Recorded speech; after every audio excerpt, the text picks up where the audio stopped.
আশা আছে ভাষা নাই, কি বলিব স্মরণ নাই। যাই হোক গাইস, আপনাদের সাথে অনেক দিন পরে আশা করে আসলাম।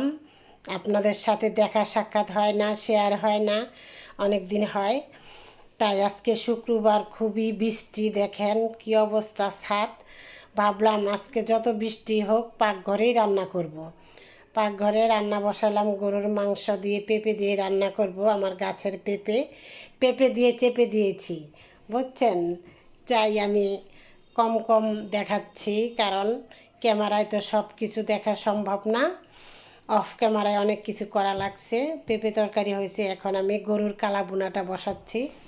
গরুর কালা ভুনাটা আমার খুবই পছন্দ।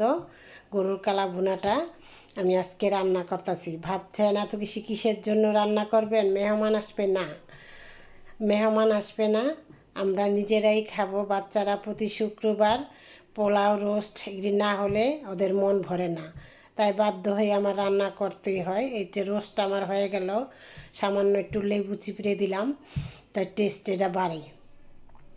যাই হোক গাইস, আমার ভিডিওটা যদি ভালো লেগে থাকে লাইক, কমেন্ট, শেয়ার করবেন, সাবস্ক্রাইব করে পাশে থাকবেন প্লিজ। আপনারা পুরাতন, আমাদের নতুনদের পাশে যদি না থাকেন তা কেমনে হবে? আমার 1K সাবস্ক্রাইব পূরণ হয়ে গেছে, এখন আরও সাবস্ক্রাইব এগিয়ে নেওয়ার জন্য আপনারা পাশে থাকবেন।